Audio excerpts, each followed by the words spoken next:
بہن بیٹیوں کے بہترین مستقبل کے لیے زہرا کلاسز کو جوائن کریں اور درس قرآن کریم، درس تاریخ اہل بیت اطہار علیہ السلام اور درس احکام مسائل شرعیہ کے ذریعے اسلامی معلومات میں اضافہ کریں۔ آئیے اسلامی تعلیمات کو حاصل کریں اور لوگوں کو اسلامی تعلیمات کی دعوت دیں اور اسلامی تعلیمات کی نشریات میں شامل ہو کر ثواب دارین حاصل کریں اور خدمت دین کریں۔ ہماری آپ سب سے گزارش ہے کہ اگر آپ کو ہمارا یہ پروگرام اچھا اور سماج کے لیے مفید اور ضروری لگ رہا ہے تو اس پروگرام کو اپنے دوست احباب اور رشتہ داروں میں شیئر کریں، فارورڈ کریں، لوگوں کو اس پروگرام کے بارے میں بتائیں۔ اور اگر آپ بھی اپنی بہن بیٹیوں کو عالمہ کورس کرانا چاہتے ہیں تو آج ہی ہم سے رابطہ قائم کریں۔ زہرا کلاسز چینل کو سبسکرائب کریں اور پروگرام کو لائک اور شیئر کریں۔ اہل بیت محمد صلوات۔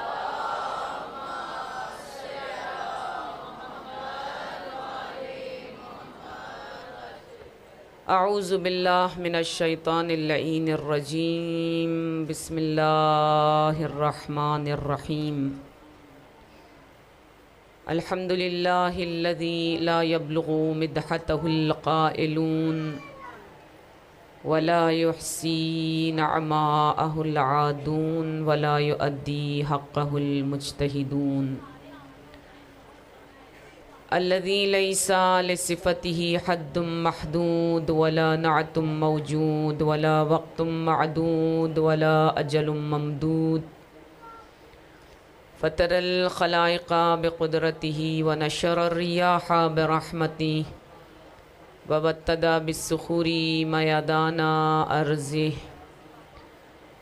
ثم الصلاة والسلام على أشرف الأنبياء والمرسلين سيدنا ومولانا وحبيب قلوبنا وطبيب نفوسنا وشفيع ذنوبنا أبي القاسم المصطفى محمد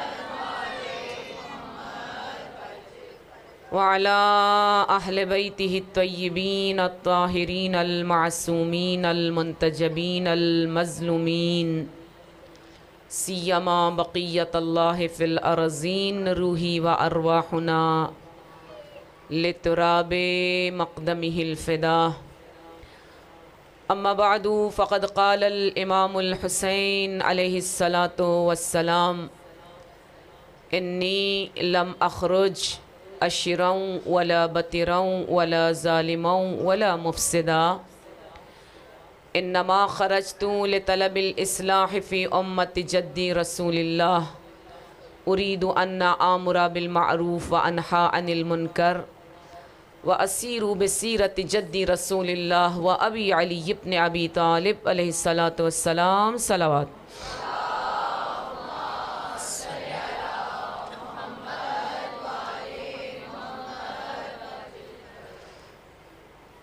اس فرش عزا اور مجالس حسینی کے صدقے میں روزانہ آپ جیسی نورانی چہروں والی مومنات کی زیارت کا شرف حاصل ہو رہا ہے۔ ویسے بھی روایت میں ہے استکثر الاخوان فإن لكل مؤمن شفاعة یوم القیامہ، زیادہ سے زیادہ ایک دوسرے سے ملیں، تعلقات برقرار کریں، آنا جانا، خوشی غمی میں شریک ہونا زیادہ رکھیں، کیونکہ ہر مومن کو خدا آخرت میں شفاعت کا حق عطا کرے گا۔ ہمارے جتنے تعلقات زیادہ ہوں گے، ہمارے جتنے دوست زیادہ ہوں گے، ہمارے جتنے ملنے والے زیادہ ہوں گے، اتنا ہمارے لیے شفاعت کا حق محفوظ ہوتا چلا جائے گا۔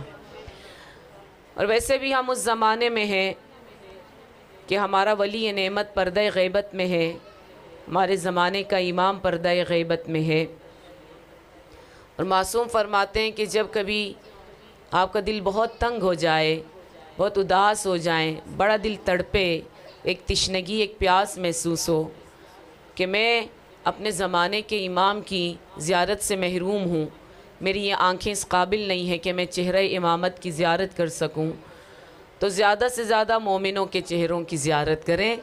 آپ کو وہی ثواب ملے گا جو امام وقت کے چہرے کی زیارت کا ثواب ہے۔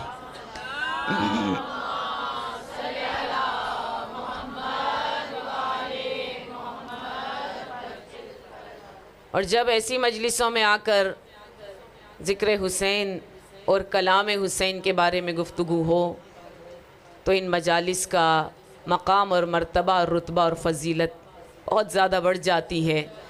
امام کے کلام کے بارے میں گفتگو کرنے کا شرف حاصل ہو رہا ہے۔ کل میں نے مولا کا ایک کلام شروع کیا تھا جو تاریخ طبری میں ہے، اور جس میں مولا نے ارشاد فرمایا موت میرے لیے ایسے ہے جیسے جوان لڑکی کے گلے میں پڑا ہوا بہت حسین ہار ہو۔ اور دوسرا جملہ یہ تھا کہ اللہ کی رضا ہم اہل بیت کی رضا ہے، جس چیز پہ اللہ راضی ہو جاتا ہے اس پہ ہم اہل بیت راضی ہو جاتے ہیں۔ تیسرا جملہ آج میں بیان کرنا چاہتی ہوں، اسی کلام کا تیسرا جملہ ہے جس میں مولا نے فرمایا نصبر علی بلائہ، خدا نے ہمیں صبر جیسی صفت سے نوازا ہے، ہم بلاؤں پہ صبر کرنے والے ہیں۔ عزیزان من، ہم سب کی زندگی میں مشکلات آتی ہیں، بعض اوقات انسان صابر ہوتا ہے، بعض اوقات انسان راضی ہوتا ہے۔ حسین صابر بھی تھے، حسین راضی بھی تھے، البتہ رضایت کا جو درجہ ہے وہ صبر کے درجے سے بھی بلند ہے۔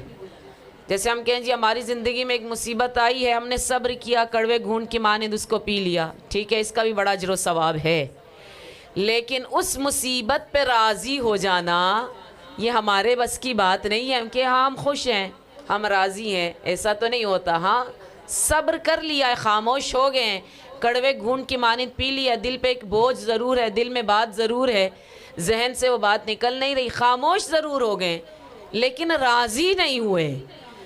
حسین نہ صرف صابر تھے بلکہ راضی بھی تھے۔ الہی رضن بقضائک و تسلیما لامرک، امام حسین علیہ السلام کا جملہ ہے جو بہت زیادہ مشہور ہے۔ لہٰذا مولا کا ایک اور فرمان ہے صبر کے بارے میں۔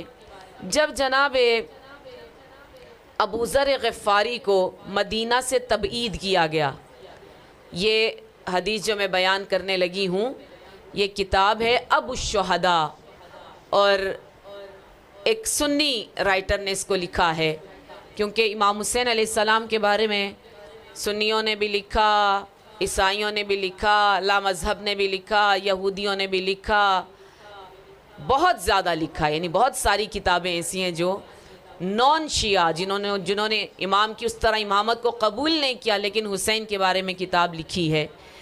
ان میں سے ایک کتاب کا نام ہے ابو الشہداء، اور لکھنے والے کا نام ہے محمود عباس عقاد، اہل سنت ہے، اس نے اس کتاب کو لکھا، اور اس کتاب کے اندر اس چیز کو درج کیا اور کہا کہ اگر کوئی امام حسین علیہ السلام کو پہچاننا چاہتا ہے ان کے کلام کے ذریعے سے تو کربلا سے 30 سال پہلے امام کا ایک کلام، ایک فرمان ہے، اس کو پڑھ لے اگر وہ امام کو پہچاننا چاہتا ہے۔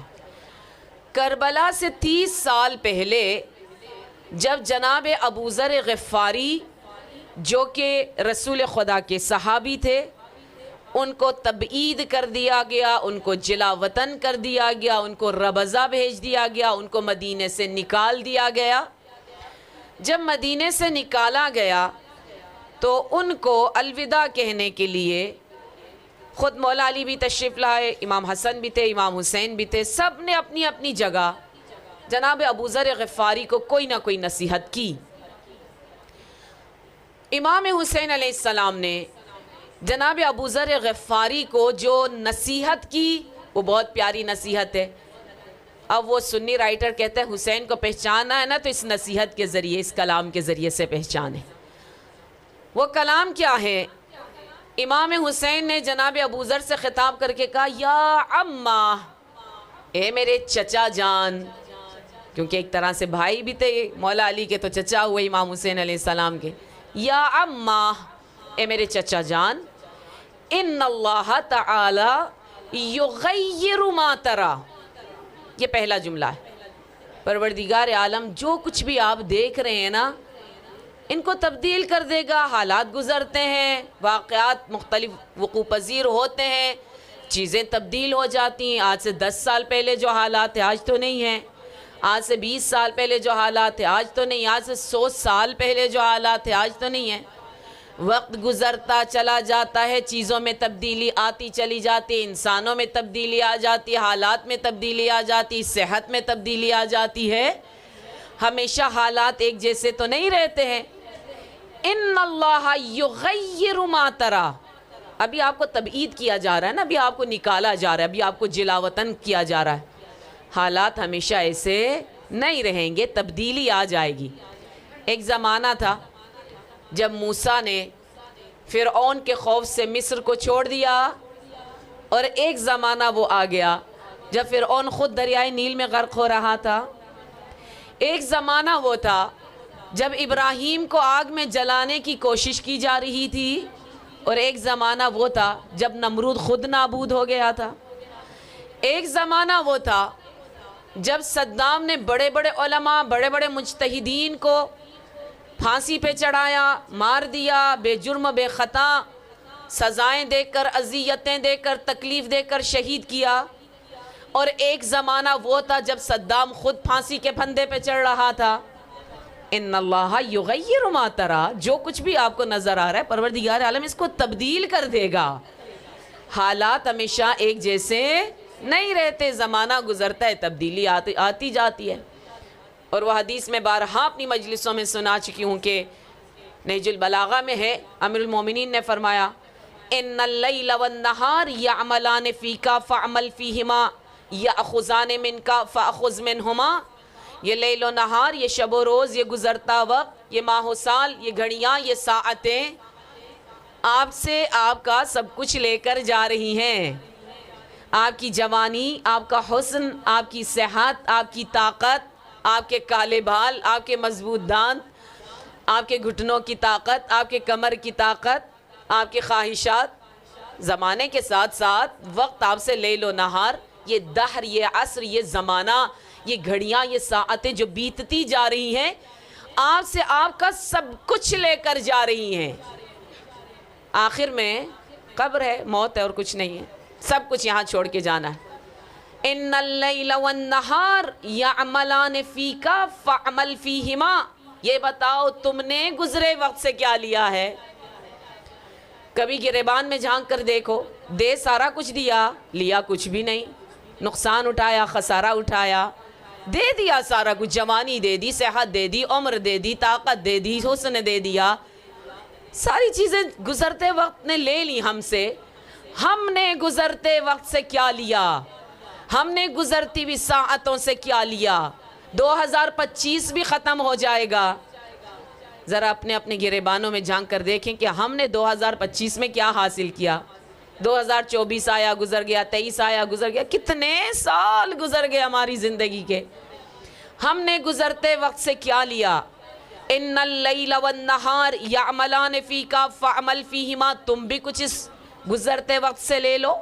یأخذان منکا، تم سے سب کچھ اس وقت نے لے لیا، فاخذ منہما، تم بھی گزرتے ہوئے شب و روز سے کچھ لے لو.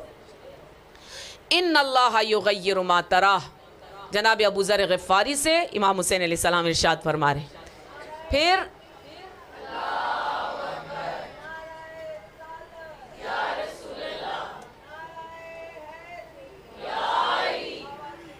وہاں سے آ جائیں کر کے.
امام حسین علیہ السلام جناب ابو ذر غفاری سے ارشاد فرما رہے ہیں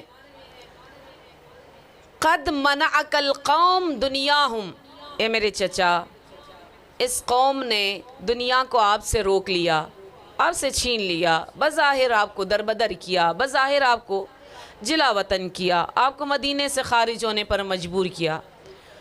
وَمَنَعْتَ الْقَوْمِ، انہوں نے آپ کو محروم کر دیا، آپ نے ان کو محروم کر دیا، انہوں نے آپ کو دنیا سے محروم کر دیا، آپ نے ان کو آخرت سے محروم کر دیا۔ یعنی آپ کو جو نکالا جا رہا ہے، صحابی پیغمبر کیا مقام ہے جناب ابو ذر غفاری کا، نکال دیا آپ کو، بظاہر آپ کو دنیا کی کسی چیز سے محروم کر دیا، لیکن حقیقت میں وہ خود آخرت سے محروم ہو گئے۔ پھر اصل جو بات ہے، امام حسین علیہ السلام نے جو نصیحت کی جناب ابو ذر غفاری سے، کہا چچا جان یا اماں فاسأل اللہ الصبر والنصر، ہمیشہ اللہ سے صبر اور نصر، نصرت، مدد طلب کرتے رہیں، صبر مانگے پروردگار عالم سے۔ واستعذ به من الجزا، جزا و فضا نہ کریں، واویلا نہ کریں، فریاد نہ کریں، شکایت نہ کریں، شکوہ نہ کریں، میرے ساتھ کیا ہو گیا، یہ مصیبت میری زندگی میں کیوں آ گئی۔ استعاذہ، جیسے آپ نہیں کہتے اعوذ باللہ، یعنی اللہ کی پناہ مانگتی ہوں فلاں شیطان سے یا فلاں چیز سے، فاستعذ به من الجزا، اللہ کی پناہ مانگے اس سے کہ آپ جزا و فضا کر رہے ہوں۔ فإن الصبر من الدین والایمان، صبر ایمان کا حصہ ہے، صبر دین کا حصہ ہے۔ آپ قرآن پڑھ کر دیکھ لیجئے، 100 سے زیادہ آیات صبر کے بارے میں، قرآن کریم کے اندر 100 سے زیادہ آیات صبر کے بارے میں۔ خدا نے ہر کسی پر صلوات نہیں بھیجی، ایک نبی پر صلوات بھیجی ہے، ان اللہ و ملائکتہ یصلون، اور ایک صابروں پہ صلوات بھیجی۔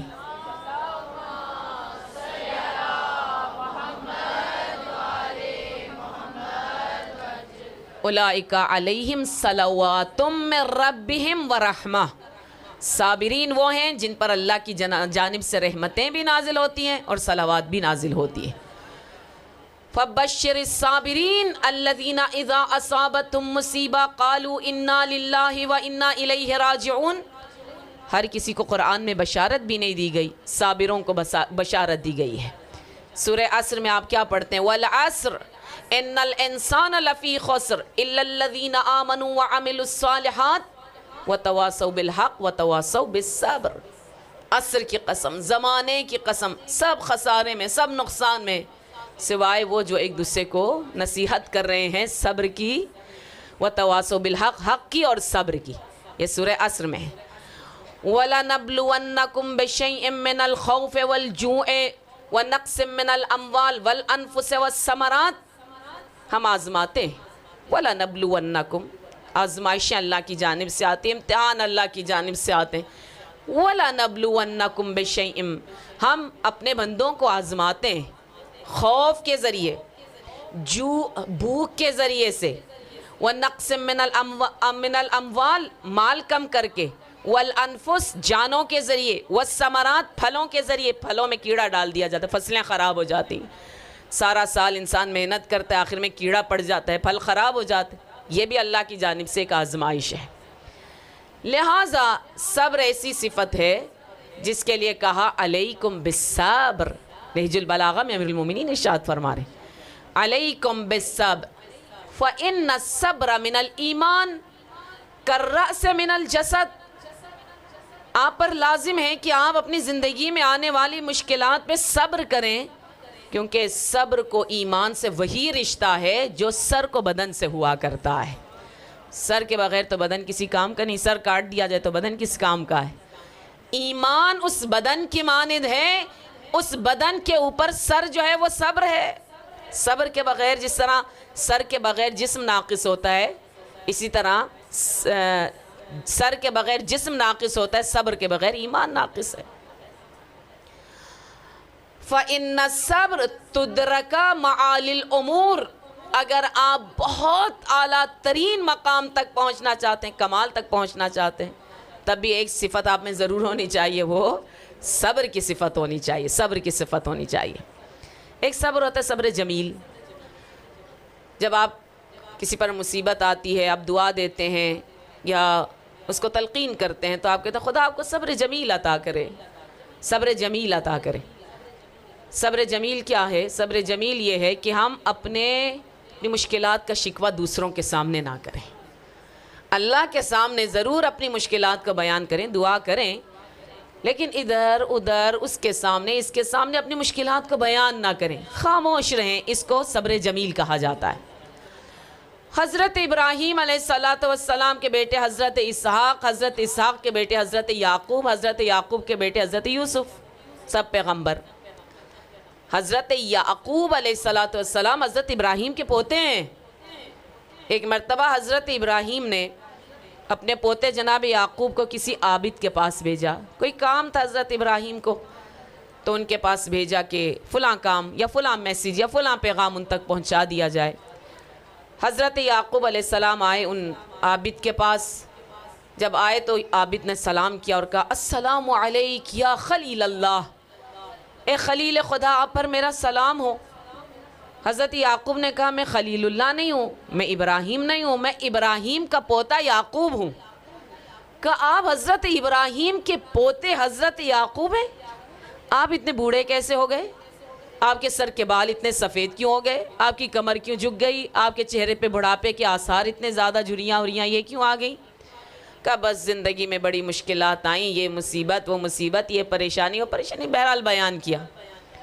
واپس آ رہے تھے، اللہ کی جانب سے وحی نازل ہوئی، یعقوب کیا اب ہماری شکایت ہمارے بندوں کے سامنے کرو گے؟ بندوں کے سامنے شکایت کرو گے؟ توبہ کی حضرت یعقوب علیہ السلام، پروردگارہ مجھے معاف کر دے، کبھی بھی ان مصیبتوں کی شکایت تیرے بندوں کے سامنے نہیں کروں گا۔ اس کو صبر جمیل کہا جاتا ہے کہ آج سوائے اللہ کے کسی کے سامنے اپنی مشکلات کو ہاں اگر آپ کو کوئی اچھا مشورہ دینے والا ہے تو ضرور بیان کریں، بعض اوقات مشورے کے لیے بھی کر لیتا ہے، ممکن ہے اللہ نے کسی کو وسیلہ بنایا اس کے سامنے ضرور بیان، لیکن اپنی مشکلات کا ڈھنڈورا پیٹنا یہ چیز اللہ کو پسند نہیں ہے۔ آپ اپنی مشکلات اللہ کے سامنے بیان کریں۔ پھر معصوم فرماتے ہیں اِنَّا صُبَّرٌ وَشِعَتُنَا أَصْبَرٌ مِنَّا، ہم صابر ہیں، ہمارے شیعہ ہم سے کہیں زیادہ صابر ہیں۔ حیرت ہوتی ہے نا جب ہم یہ جملہ سنتے ہیں، اللہ کہاں معصومین کا صبر، کہاں ہمارا صبر۔ معصوم فرماتے ہیں کہ ہم سے زیادہ صابر ہیں ہمارے شیعہ۔ راوی حیران ہو گیا، یبن رسول اللہ یہ چیز میری عقل میں نہیں آ رہی، مجھے سمجھ نہیں آ رہی، کہاں آپ کا صبر، کہاں ہم جیسے عام لوگوں کا صبر، پھر آپ نے کیوں کہا ہمارے شیعہ ہم سے زیادہ صابر ہیں؟ مولا نے فرمایا اِنَّا نَصْبِرُ عَلَى مَا نَعْلَمُ وَشِعَتُنَا يَصْبِرُونَ عَلَى مَا لَا يَعْلَمُونَ، ہم اس چیز پہ صبر کرتے ہیں جو ہم جانتے ہیں، ہمارے شیعہ ان چیزوں پہ صبر کرتے ہیں جو نہیں جانتے ہیں۔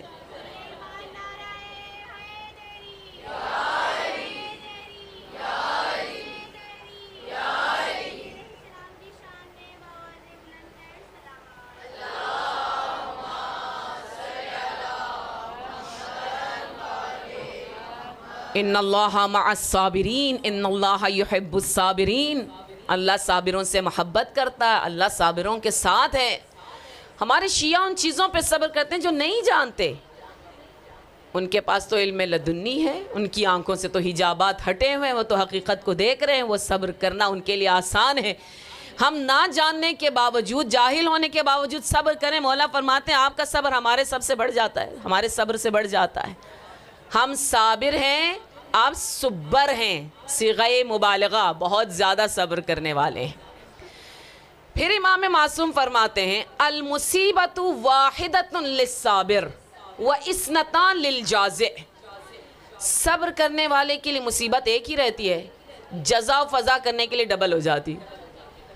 ایک مصیبت ہے، صبر کر لیا، خاموش ہو گئے، جزا و فضا کیا، مصیبت میں اور اضافہ ہو جاتا ہے، ڈبل ہو جاتا ہے۔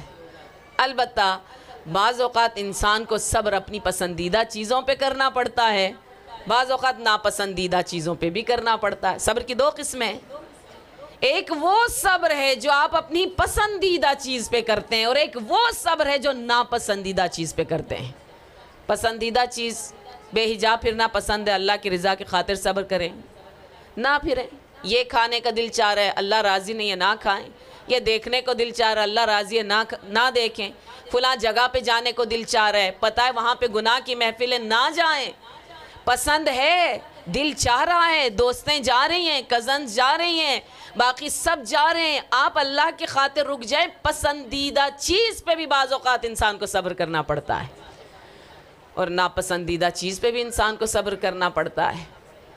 لہٰذا جب جنتیوں کو، جب بہشتیوں کو جنت میں داخل کیا جا رہا ہوگا، انشاءاللہ ہم بھی وہاں پر ہوں گے، خدا کرے کہ ہمیں بھی اسی طرح ویلکم کیا جائے، خوش آمدید کہا جائے اور ہمیں جنت میں بھیجا جائے۔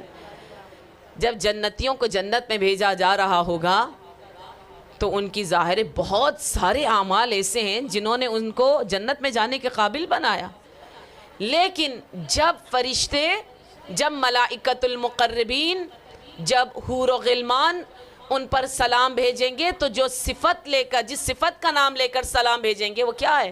سلام علیکم بما صبرتم، سلام کر رہے ہیں ان کے اوپر، اور کس صفت کا ذکر کر رہے ہیں؟ کہیں گے سلام ہو آپ پر اس صبر کی وجہ سے جو آپ نے دنیا میں کیا ہے۔ اور بہت ساری عبادتیں ایسی، اعمال ایسے ہیں جن کی وجہ سے ان کو جنت میں بھیجا جا رہا ہے، ان سب کا ذکر نہیں کیا جائے گا۔ یہ نہیں کہا جائے گا سلام ہو آپ پر ان نمازوں کی وجہ سے جو آپ نے پڑھی ہیں، سلام ہو آپ پر اس حج کی وجہ سے جو آپ نے کیا، سلام ہو آپ پر جو زکوٰۃ آپ نے دی، نہیں، سلام علیکم بما صبرتم، آپ پر سلام ہو کس وجہ سے؟ وہ صبر جو آپ نے دنیا میں کیا ہے۔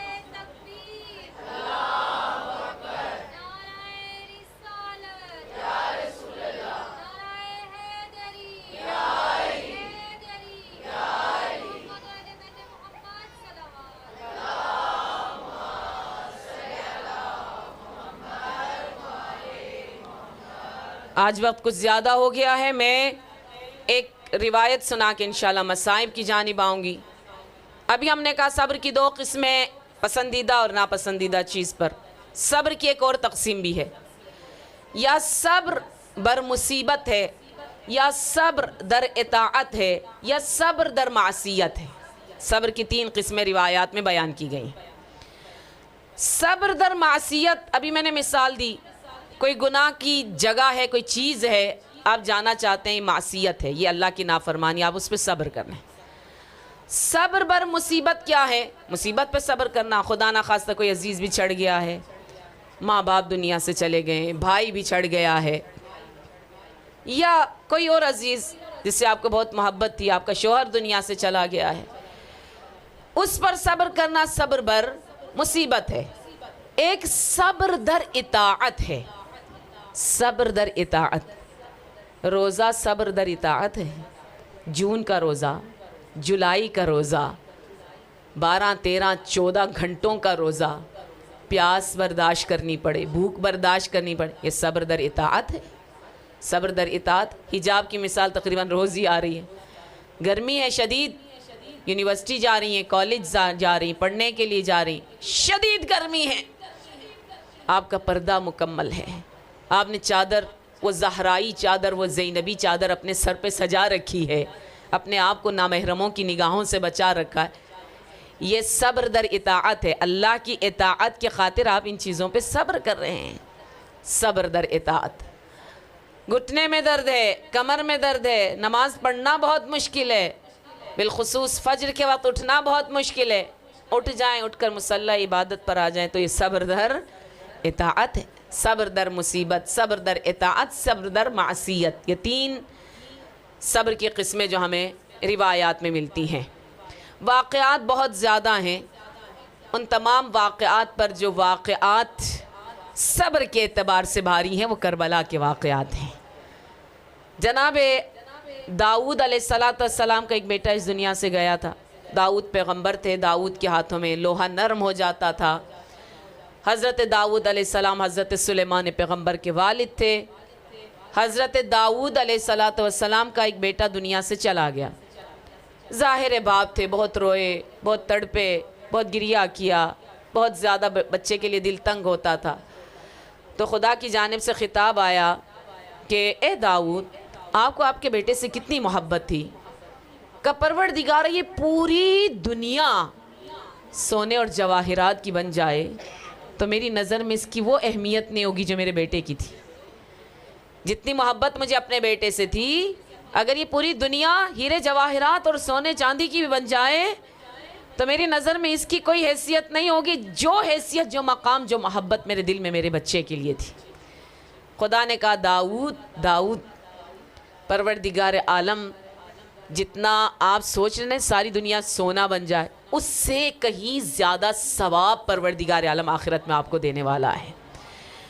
جب رسول خدا کا ننھا بچہ دنیا سے چلا گیا تھا، 18 مہینے اس کی عمر تھی، خدیجہ ماں تھی، روتی تھی، تڑپتی تھی، تو حضرت نبی مکرم اسلام نے کہا اے خدیجہ کیا آپ کو اچھا نہیں لگے گا کہ جب آپ جنت میں جائیں تو جنت کے دروازے پر آپ کا بچہ آپ کے استقبال کے لیے کھڑا ہو، آپ کی شفاعت کرے، آپ کے ہاتھ کو تھام کے آپ کو جنت میں لے جائے؟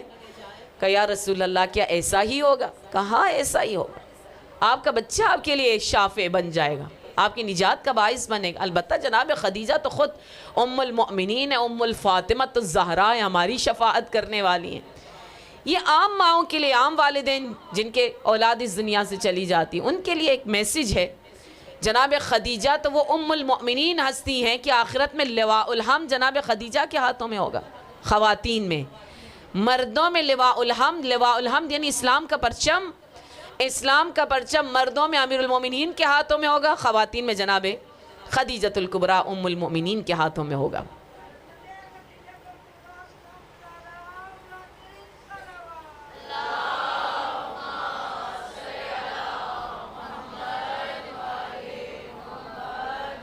اہل بیت نے بہت صبر کیا، انبیاء نے بہت صبر کیا. جتنا مقام بلند ہوتا چلا جاتا اتنا امتحان مشکل ہوتا چلا جاتا ہے. انبیاء کا امتحان بہت مشکل تھا، ائمہ کا امتحان بہت مشکل تھا، اولیاء الہی کا امتحان بہت مشکل تھا، اللہ کے نیک بندوں کا امتحان بہت مشکل تھا. جتنا مرتبہ رتبہ بڑھتا چلا جاتا ہے، امتحان مشکل سے مشکل ترین ہوتا چلا جاتا ہے. امام حسین علیہ السلام کا امتحان بھی کربلا میں بڑا کڑا امتحان تھا. اتنا مشکل امتحان تھا کہ ملائکہ نے تعجب کیا تھا حسین کے صبر پر. اللہ اکبر. جنات نے تعجب کیا تھا، حیرت کا اظہار کیا تھا کہ کیا کوئی اتنا بھی صابر ہو سکتا ہے، اتنا بھی صبر خدا کسی کو عطا کر سکتا ہے. جنات روئے تھے، ملائکہ نے گریہ کیا تھا، کائنات کا ذرہ ذرہ رویا تھا حسین کے صبر کو دیکھے. اللہ اکبر. صابر امام، جتنا صبر ہمیں کربلا میں نظر آتا ہے. اور سب سے مشکل ترین مرحلہ اور سب سے بھاری جنازہ کربلا کے میدان میں جو حسین نے اٹھایا وہ علی اکبر کا نہیں تھا. سب سے بھاری جنازہ حسین نے جو کربلا میں اٹھایا وہ قاسم کا نہیں تھا، وہ عباس کا نہیں تھا، وہ اون و محمد کے جنازے نہیں تھے. سب سے سنگین جنازہ، سب سے بھاری جنازہ علی اصغر کا تھا. ایک شیرخوار بچے کا لاشا تھا جس کو اٹھانا حسین کے لیے بہت مشکل تھا. اجرکم علی اللہ، اجرکم علی اللہ. روایت میں ہے کربلا میں کریم ابن کریم، لئیم ابن لئیم کے سامنے کھڑے تھے. جب رسول خدا کے بچے کا انتقال ہوا، جناب ابراہیم کا، دفنانے کا وقت آیا نا، تو رسول خدا نے مولا علی سے کہا یا علی آپ میرے بچے کو دفنائیں، کیونکہ ایک باپ کے لیے بہت مشکل ہوتا ہے، اپنے بیٹے کے لاشے پہ مٹی ڈالنا بہت مشکل ہوتا ہے. یا علی ابراہیم کے لاشے پر آپ مٹی ڈالیں. دونوں ہاتھوں کے جوڑ کے کہوں گی یا رسول اللہ کاش آپ کربلا میں ہوتے، وہ منظر دیکھتے جب حسین اپنے علی اصغر کو دفنا رہے تھے. یا رسول اللہ آپ کا ابراہیم 3 دن کا بھوکا پیاسا تو نہیں تھا، آپ کے ابراہیم کا گلا چھدا ہوا تو نہیں تھا، آپ کے ابراہیم کے گلے پہ 3 بھال کا وزنی تیر تو نہیں لگا تھا. میرا سلام حسین کے صبر پر شیر خوار علی اصغر کو کیسے دفن کیا؟ جب تمام اصحاب کے بعد اپنے جگر کے ٹکڑوں کو بھی حسین نے قربان کر دیا، زہرا کا مظلوم لال ایک ٹیلے پہ کھڑا ہے حسین، کبھی دائیں دیکھا کبھی بائیں دیکھا، لاشیں ہی لاشیں بکھرے پڑے، کبھی علی اکبر کو پکارا کبھی قاسم کو پکارا کبھی عباس کو پکارا، شہداء کے لاشیں میدان کربلا میں تڑپنے لگے۔ آقا ایک مرتبہ پھر سے زندگی دلا دیجیے، اپنی زندگی کو آپ پہ قربان کرنے کے لیے تیار ہے۔ حسین ایک ٹیلے پر کھڑے ہوئے، سامنے فوج یزید ہے، پیچھے خیمے ہیں، خیموں سے الاتش الاتش کی صدائیں آ رہی ہیں۔ حسین نے چاروں طرف نظر دوڑائی، بلند آواز سے کہا حل من ناصر ینصرنا حل من مغیث یغیثنا، کوئی ہے جو زہرا کے لال کی مدد کے لیے آئے، کوئی ہے جو حسین کی نصرت کے لیے آئے؟ لاشیں تڑپنے لگے، کوئی جواب نہیں آیا۔ خیموں سے رونے کی آواز بلند ہوئی، حسین نے اپنے گھوڑے کا رخ خیموں کی جانب موڑا، بہن زینب ابھی تو میں زندہ ہوں، یہ رونے کی وجہ کیا ہے؟ بھیا جب سے آپ نے آواز استغاثہ بلند کی ہے علی اصغر گہوارے میں نہیں ٹھہرتا، بار بار خود کو جھولے سے زمین پہ گرا دیتا ہے۔ حسین آگے بڑھے، علی اصغر کو اپنی آغوش میں لیا۔ علی اصغر کبھی آنکھیں کھولتے ہیں کبھی بند کرتے ہیں۔ مچھلی دیکھی ہے نا آپ نے، جب مچھلی کو پانی سے نکال دیا جاتا ہے کچھ دیر وہ تڑپتی ہے، پھر تڑپنے کی ہمت ختم ہو جاتی ہے، کبھی آنکھیں کھولتی ہے کبھی بند کرتی ہے، کبھی منہ کھولتی ہے کبھی بند کرتی ہے۔ علی اصغر کی حالت ایسی ہو گئی، کبھی ہونٹوں کو کھولتے ہیں کبھی بند کرتے ہیں۔ باپ نے بیٹے کی حالت دیکھی، کلیجہ منہ کو آ گیا۔ نگاہوں ہی نگاہوں میں علی اصغر سے بات چیت ہوئی، گویا علی اصغر اپنی زبان بے زبانی میں یہ کہہ رہے تھے بابا آپ کا یہ مجاہد جہاد کے لیے تیار ہے، آپ کا یہ مجاہد ایسا جہاد کرے گا لوگوں کو علی اکبر کا جہاد بھول جائے گا۔ حسین نے ابا کا دامن علی اصغر کے پھول سے چہرے پہ ڈالا، کہیں سورج کی تپش سے یہ پھول کو ملا نہ جائے۔ ام رباب سے کہا ام رباب میں تیرے بیٹے کو سیراب کرنے کے لیے لے جا رہا ہوں۔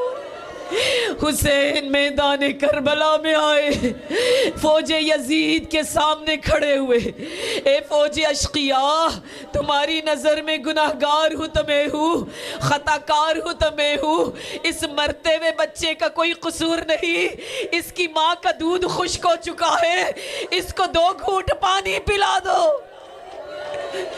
فوجی منہ پھیر پھیر کر رونے لگے، کچھ تلواریں لے کر عمر سعد کے پاس آئے، اے عمر سعد یا اس بچے کو پانی پلا یا تیرا سر ہم تن سے جدا کر دیں گے۔ جب عمر سعد نے دیکھا فوج میں بغاوت پھیل رہی ہے، ایک مرتبہ حرملہ کو پکارا، اے حرملہ اقطع کلام الحسین، حسین کے کلام کو قطع کر دے۔ جب مختار نے حرملہ کو اپنے دربار میں بلایا تھا، اے ملعون بتا عاشور کے دن تیرے ترکش میں کتنے تیر تھے، کتنے قسم کے تیر تھے؟ 4 قسم کے تیر میرے پاس تھے، ایک چھوٹا تیر جس سے پرندوں کا شکار کیا جاتا ہے، ایک اس سے بڑا تیر جو انسانوں کو مارا جاتا ہے، ایک اس سے بڑا تیر جس سے ہرن کا شکار کیا جاتا ہے، ایک اس سے بڑا تیر جس سے اونٹوں کو نہر کیا جاتا ہے۔ وہ 3 نوکوں والا تیر حرملا نے کمان میں جوڑا. رباب آ گئی ہے آپ سے پرسہ لینے کے لیے. جیسے ہی تیر چھوڑنے کا ارادہ کیا تیر زمین پہ گر جاتا تھا. عمر سعد نے کہا حرملا تو بہت بڑا تیر انداز ہے, ایک معصوم بچے پہ تیر نہیں چلا سکتا. مائیں سنے گی کیا کہا اس نے, کہا اے عمر سعد جب بھی میں تیر چھوڑنا چاہتا ہوں خیمے کا پردہ زور زور سے ہلنے لگتا ہے. ایک ماں شاید دونوں ہاتھوں کو جوڑ جوڑ کے مجھ سے کہتی ہے اے حرملا میرا علی اصغر بہت پیاسا ہے, اے حرملا میرا علی اصغر بہت چھوٹا ہے, یہ تیر برداشت نہ کر سکے گا. عمر سعد نے کہا میں تمہاری آنکھوں پہ ہاتھ رکھتا ہوں, تو تیر چلا. حرملا نے تیر چلایا, ایک کان سے لے کر دوسرے کان تک علی اصغر کا گلا چھد گیا. چند قطرے خون کے ٹپکے خشک گلے سے حسین نے اپنی داڑھی میں مل لیے. کل قیامت میں اسی حالت میں اپنے نانا رسول اللہ سے ملاقات کروں گا. اب بڑا مشکل مرحلہ تھا حسین کے لیے, ماں کے خیموں کی جانب کس طرح سے لے کر جائے حسین. میرا باپ مر جائے گی. لاشا اپنے ہاتھوں پہ اٹھایا صابر امام نے, 7 مرتبہ سوئے خیمہ ام رباب چلے, 7 مرتبہ واپس آئے. انا للہ و انا الیہ راجعون, رضاً بقضائک و تسلیما لامرک. آخر میں حسین نے ام رباب کے خیمے کے پیچھے تلوار کی نوک سے ایک ننھی سی قبر بنائی. میرا دل یہ کہتا ہے حسین نے اتنی دیر تک قبر کھودی ہوگی جب تک ٹھنڈی مٹی نہ نکل آئی ہو, تپتی ریت پہ شیرخوار کا لاشا نہیں دفنایا ہوگا. لاشے کو دفن کیا لیکن کیسے کیا؟ پہلے پاؤں پہ مٹی ڈالی, علی اصغر کا چہرہ سامنے تھا. ٹانگوں پہ مٹی ڈالی, علی اصغر کا چہرہ سامنے تھا. سینے پہ مٹی ڈالی, علی اصغر کا چہرہ سامنے تھا. جب چہرے پہ مٹی ڈالنے کا وقت آیا حسین نے اپنا رخ پھیر لیا. علی اصغر تیرے پھول سے چہرے پہ تیرا باپ مٹی نہیں ڈال سکتا. علی اصغر کا جھولا آ رہا ہے, یا حسین یا حسین. بہن بیٹیوں کے بہترین مستقبل کے لیے زہرا کلاسز کو جوائن کریں اور درس قرآن کریم, درس تاریخ اہل بیت اطہار علیہ السلام اور درس احکام مسائل شریعہ کے ذریعے اسلامی معلومات میں اضافہ کریں. آئیے اسلامی تعلیمات کو حاصل کریں اور لوگوں کو اسلامی تعلیمات کی دعوت دیں اور اسلامی تعلیمات کی نشریات میں شامل ہو کر ثواب دارین حاصل کریں اور خدمت دین کریں. ہماری آپ سب سے گزارش ہے کہ اگر آپ کو ہمارا یہ پروگرام اچھا اور سماج کے لیے مفید اور ضروری لگ رہا ہے تو اس پروگرام کو اپنے دوست احباب اور رشتہ داروں میں شیئر کریں, فارورڈ کریں. لوگوں کو اس پروگرام کے بارے میں بتائیں. اور اگر آپ بھی اپنی بہن بیٹیوں کو عالمہ کورس کرانا چاہتے ہیں تو آج ہی ہم سے رابطہ قائم کریں. زہرا کلاسز چینل کو سبسکرائب کریں اور پروگرام کو لائک اور شیئر کریں.